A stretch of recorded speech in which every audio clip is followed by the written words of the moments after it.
ഞാൻ ബഹുമാനപ്പെട്ട ആഭ്യന്തരമന്ത്രിയുടെ അടുത്ത് പറയുമായിരുന്നു, നേരത്തെ ആഭ്യന്തരം പോലീസ് എന്ന് കേൾക്കുമ്പോൾ കുറച്ചൊരു അകൽച്ച, സ്വാഭാവികമായിട്ട് ഒരു പേടി സ്വല്പം. പക്ഷെ ഇന്ന് കേരളത്തിൽ ഈ ബഹുമാനപ്പെട്ട ശ്രീ രമേശ് ചെന്നിത്തല ആഭ്യന്തരമന്ത്രിയായി വീണ്ടും ചാർജ് എടുത്തപ്പോൾ ഇന്ന് ഓരോ കുടുംബത്തിലെയും രക്ഷകനായി മാറിയിരിക്കുകയാണ് പ്രിയങ്കരനായ രമേശ് ചെന്നിത്തലയും പോലീസും. ഓരോ കുടുംബത്തിലെയും അംഗം.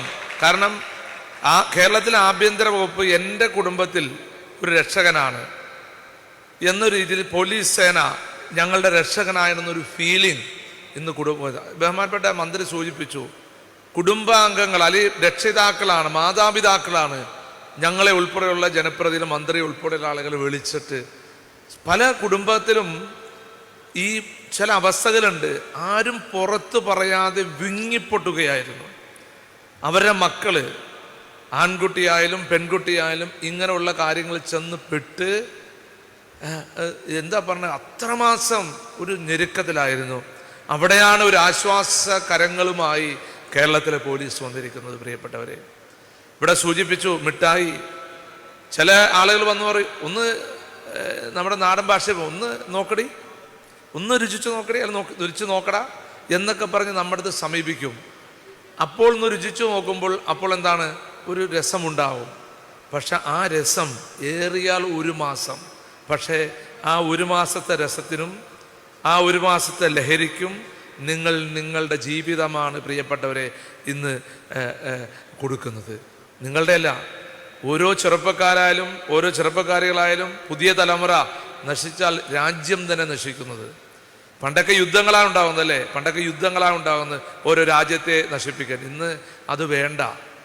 ഇങ്ങനെയുള്ള ലഹരി വസ്തുക്കൾ നമ്മുടെ രാജ്യത്ത് വ്യാപകമാക്കിയാൽ നമ്മുടെ രാജ്യവും നാടും നശിച്ച് നാരായണ കല്ലെടുക്കുമെന്ന് നമ്മുടെ നാടൻ ഭാഷയിൽ പറഞ്ഞു. അതുകൊണ്ട് പ്രിയപ്പെട്ടവരെ, ഈ ഓപ്പറേഷൻ തൂഫാനിൽ നമ്മൾ ഒരുമിച്ച് തന്നെ മുന്നോട്ട് പോകും.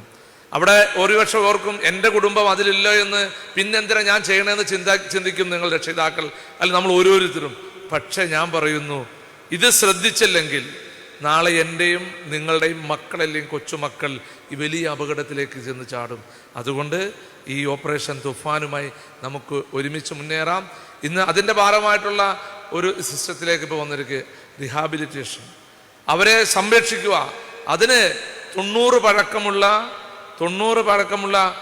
വർഷം പഴക്കമുള്ള ഈ ഹോസ്പിറ്റൽ തന്നെ അത് ഏറ്റെടുത്തപ്പോൾ, അതിന് തുടക്കം കുറിച്ചപ്പോൾ ആദര സേവന രംഗത്ത് നമുക്കറിയാം, ക്രിസ്തീയ സഭകളുടെ ഇടപെടലും അവർ ഈ സമൂഹത്തിന് ചെയ്ത സംഭാവന നമുക്കറിയാം.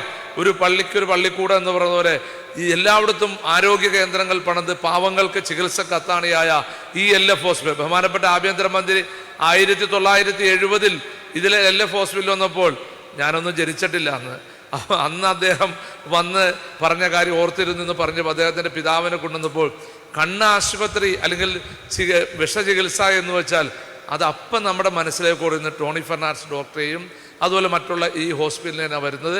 എന്തായാലും പ്രിയപ്പെട്ടവരെ, ഈ നമുക്ക് ഓപ്പറേഷൻ തൂഫാൻ നമുക്ക് നല്ല രീതിയിൽ തന്നെ മുന്നോട്ട് പോകണം.